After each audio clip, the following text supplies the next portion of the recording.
Selamat pagi. Namamu siapa tadi? Fitria Ayu Ratnasari. Fitria? Fitria Ayu Ratnasari.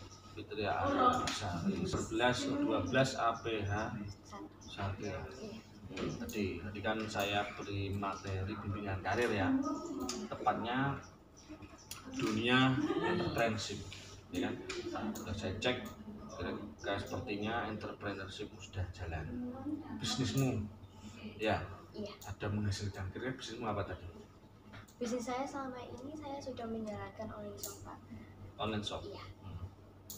Itu berapa itu? Prosesnya dulu kok bisa mengawali itu gimana? Jadi dulu itu saya terinspirasi dari kakak saya. Kakak saya awalnya juga membuka online shop dari kelas 10 SMK. Dan dia itu berhasil. Dari mana dia berhasil? Dia mempromosikan itu melalui Instagram, Facebook, WhatsApp. Dia juga aktif. Setelah itu saya tanya-tanya ke kakak saya, bagaimana sih kayak gitu kok bisa gini seperti itu. Terus saya tirukan, Pak. Setelah itu saya juga menanyakan kalau seumpama ikut gabung gimana Mbak gitu kan. Setelah itu ayo ikut, gak apa-apa, sekalian kan juga meringankan beban orang tua seperti itu. Nah setelah itu alhamdulillah juga berjalan. Saya menjalankan itu juga mulai dari kelas 10 SMK dan alhamdulillahnya bisa langsung berjalan dan reseller-reseller juga langsung ke saya dan alhamdulillah saya juga sudah menghasilkan minimal 1 bulan itu 500.000. Ya. Itu kakak kandung atau gimana? Kakak kandung. Kakak kandung. Iya. Usianya berapa? Sekarang dia sudah menginjak sekitar 20 tahun. Masih satu rumah berarti? Sekarang dia sudah kerja di Jawa Tengah. Oh di Jawa Tengah, enggak Iya. satu rumah? Enggak. Dulu masih satu rumah. Pendidikan terakhir apa itu kakak? SMK. SMK sini? Bukan, di SMK 2 Kota Kediri. Oh 2 Kota. Kebetulan juga pemasaran. Pemasaran. Iya. Itu apa ya? Yang kamu jual apa? Tergantung sih Pak, tergantung dengan tren-tren zaman sekarang. Misal sekarang kan kayak tren-trennya kan baju-baju seperti kemeja-kemeja, terus kacamata-kacamata, terus itu kayak topi-topi yang lagi ngetren sekarang, terus kayak kebanyakan sekarang kan kayak mahasiswa sama anak-anak sekolah kan minatnya di bidang kosmetik juga. Nah saya juga menjual seperti itu. Jual itu juga. Itu kalau kamu pemasaran kayak marketingnya, yang kamu jual melalui apa? Kan sekarang ada Facebook bisa, Instagram bisa, YouTube bisa. Kalau kamu WA, yang kamu pakai apa itu? Dari Facebook, dari WhatsApp, juga dari Instagram. Instagram. Kalau pembelinya, kira-kira dalam 1 minggu itu berapa? 1 minggu itu tergantung sih Pak. Kalau saya pribadi itu resellernya memang nggak terlalu banyak seperti kakak saya akan, tapi dia itu pasti pengambil barangnya setiap ini. Tapi dia itu pengambilan barangnya minimal itu sekitar 300-an ke atas per minggunya. Soalnya saya open itu kan saya awali kayak pre-order terlebih dahulu. Soalnya modal saya juga belum terlalu banyak.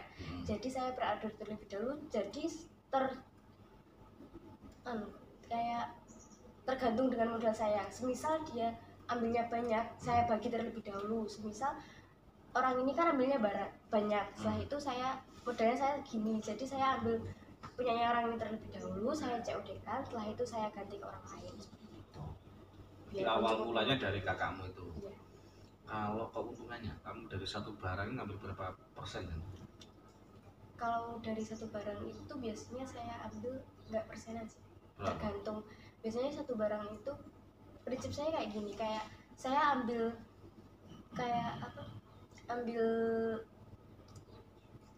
keuntungan itu sedikit tapi yang beli banyak. Oh gitu. Iya. Semisal satu barang itu ambil dari 500 atau 1000 sampai 2000-an. Jadi nggak terlalu banyak tapi yang dia ambil dari saya itu banyak. Jadi kan kayak sedikit-sedikit kan lama-lama juga semakin banyak kan. Itu kamu melaksanakannya itu biasanya sepulang sekolah, malam atau gimana? Tergantung. Atau 1 minggu waktu itu? Tergantung punya saya. Itu kan kayak setiap hari saya posting Pak, nggak terlalu setiap hari sih. Kayak saya juga mengikuti organisasi lain di sini. Nah itu saya bagi waktunya selonggar saya. Jadi saya postingnya selonggar saya. Tapi waktu COD, waktu saya meradikan barang itu setiap hari Sabtu atau Minggu. Oh gitu. Ya. Misalkan kamu beli barangnya 100.000, kamu jual berapa ya? semisal 100.000, kalau memang 100.000 ke atas saya jual sekiranya itu 105 sampai 110-an. Rata-rata keuntungan per minggu atau per bulan berapa yang kamu terima biasanya dari bulan-bulan kemarin? Keuntungan kamu terima Ya sekitar 500 per minggu atau per bulan? Oh, per bulannya. Per minggu itu biasanya itu tergantung. Kalau per bulannya berapa kira-kira? Perkiraan minimal 500.000. Iya. Uangnya kamu pakai apa? Itu bisa saya buat kayak maksudnya kayak bisa buat tambahan modal saya. Setelah itu bisa buat kayak saya butuh ini saya beri sendiri, jadi nggak terlalu ke orang tua. Oh gitu. Ya, kalau biaya sekolah beri sendiri atau dari orang tua? Biaya sekolah itu biaya orang tua. Tapi kayak uang saku itu biasanya saya nggak minta orang tua, tergantung saya mintanya. Kalau memang saya minta, biasanya itu kayak modal saya memang mepet banget gitu Pak. Dan itu memang overload banget barangnya yang diambil dari reseller itu banyak. Jadi saya pinjam dari orang tua terlebih dahulu biasanya biar bisa muter lebih cepat begitu. Bisa dijelaskan itu ke audiens atau pemirsa? Reseller itu apa? Mungkin ada yang nggak paham. Reseller itu orang yang mengambil barang dari kita dan dijual kembali kepada konsumen yang sudah membeli barang tersebut. Jadi kayak agen gitu kamu? Iya. Oh gitu, ya. Nah, itu biasanya ya, kan 1 bulan 500. Kalau kakakmu berapa? 1 bulan rata-rata? Perkiraannya hampir 1 juta aja ya. 1 juta? Iya, soalnya itu udah besar dan saya kan termasuk dalam bisnis pemasaran di sana. Dia juga jurusannya pemasaran, jadi lebih mudah memasarkan barang-barang yang dia jual. Nah, selain itu saya juga selama 3 tahun di SMK itu sangat aktif dibanding dengan saya. Dia lebih aktif dikarenakan dia itu fokus ke bisnis pemasarannya. Kalau saya masih dibagi dengan organisasi-organisasi lain. Tapi alhamdulillahnya juga berjalan. Maksudnya organisasi apa? Saya ikut pramuka. Oh, organisasi di sekolah, iya, kegiatan ekstrakurikuler. Iya, ekstrakurikuler. Saya juga menjadi pembina pendamping di MTS Negeri 6 Kediri juga. Apa itu? Pembina pendamping itu saya membantu membina di sana Kak. Oh gitu. Iya, kalau ada kegiatan saya dipanggil ke sana. Jadi kalau ada kegiatan seperti itu saya membaginya itu kayak selonggar saya. Terus alhamdulillah reseller juga kayak kasih ya udah Mbak, nggak apa-apa, bisa tak ambil ke rumah gitu. Jadi bisa saya bagi.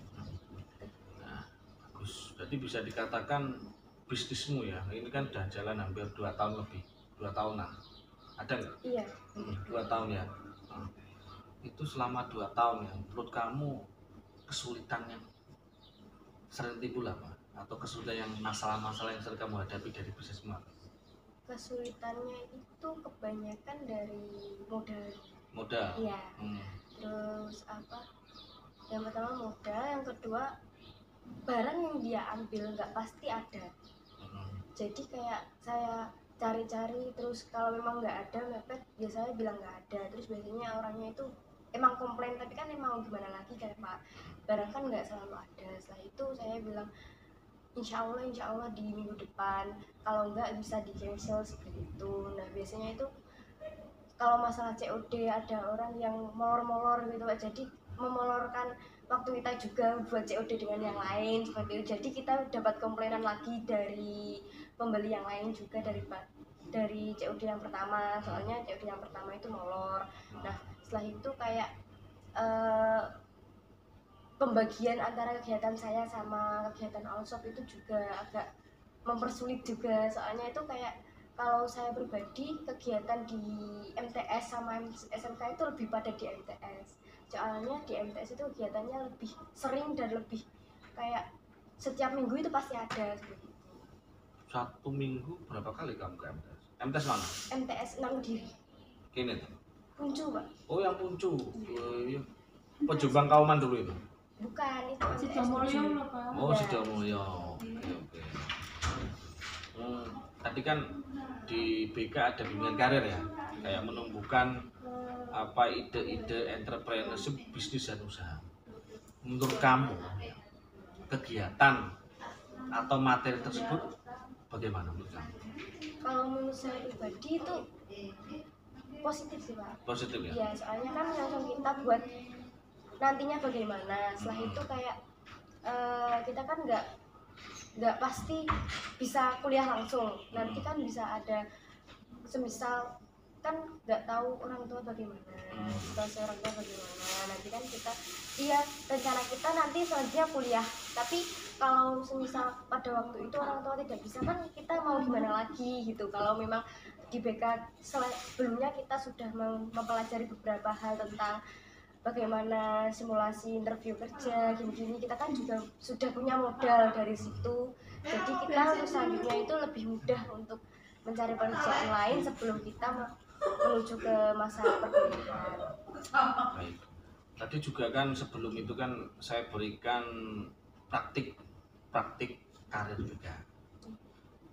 Praktik bimbingan karir berupa layanan simulasi tes interview kerja. Menurut pendapatmu ya, metode atau kegiatan seperti itu dari BK menurut kamu bagaimana?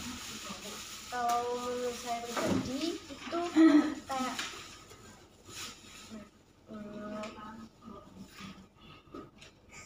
gimana? Nggak apa-apa, jujur nggak apa. Menurut kamu pelatihan seperti itu bagaimana? Kalau pelatihan seperti itu menurut saya lebih baik kayak lebih disendirikan Pak. Maksudnya kayak gini. Kayak di awal dulu. Iya, jadi teman-teman di luar, kita di dalam, jadi lebih konsentrasi dan lebih mendalami dalam hal tersebut seperti itu. Nah, untuk pertanyaan-pertanyaan yang dilanturkan sama teman-teman itu menurut saya itu kurang kayak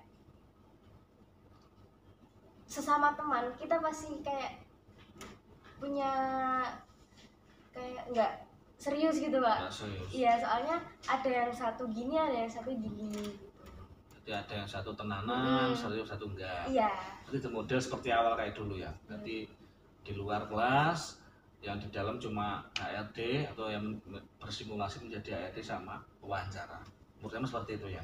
Iya. Tadi pandangan saya tak taruh di dalam karena kan posisi kelas kita agak di tengah.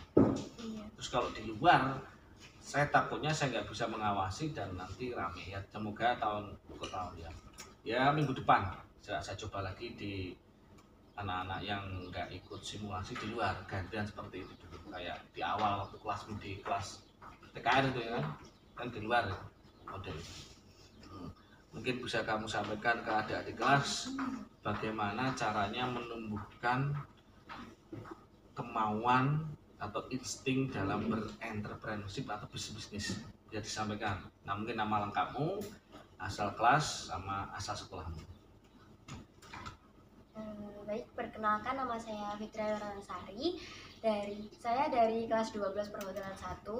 Saya sekarang berdomisili di Desa Pelosok Kidul, Kecamatan Pelosok Klaten, Kabupaten Kediri. Saya memiliki minat di bidang online shop dikarenakan saya ingin meringankan beban orang tua. Yang pertama, saya juga ingin memiliki pengetahuan yang lebih besar dalam bidang pemasaran dikarenakan Udah apa? Lanjut aja. Sama itu cara biar adik-adik kelas mempunyai insting atau kemauan berbisnis atau berentrepreneurship itu bagaimana bukan? Supaya mereka ada kemauan itu bagaimana? Kamu kan tadi tiba-tiba langsung ada teman, ada mbak, itu akhirnya keinginan. Nah, saran yang bisa kamu berikan kepada adik-adik kelas apa? Untuk hal tersebut saya berminat melakukan pembelajaran soal online shop dikarenakan saya mempunyai keinginan yang sangat besar dan tidak mungkin kita terlalu gimana? Menjaga orang tua. Oh ya, terlalu mengandalkan kebutuhan kita terhadap orang tua seperti itu. Ya, itu aja ya bisa kami sampaikan. Nah, terima kasih. Nama siapa tadi? Nama lengkap? Nah, terima kasih Fitri sudah mau saya interview mengenai entrepreneurship dan flashback atau refleksi dari pembelajaran yang sudah. Nah, semoga kedepannya pembelajaran BK semakin baik ya, semakin bermanfaat dengan teman-teman. Tadi tujuan saya biar teman-teman di dalam juga, sebenarnya biar mereka juga tahu, terusnya tahu, biar yang di belakang nanti memacu mereka sudah nggak tanya-tanya lagi, jadi bisa pegang kondisinya. Saya juga bisa enak mengawasinya sekuatnya. Kalau memang yang mengalami sendiri lebih konsentrasi kalau sendiri nggak apa-apa, nanti kita coba di pertemuan berikutnya yang di dalam kelas itu hanya yang sedang simulasi. Itu aja Fitri ya, terima kasih, bisa kembali ke kelas dan ikuti pelajaran kami ya. Terima kasih. Nah, ya bisa kembali ke kelas ya. Nah, masuk ya.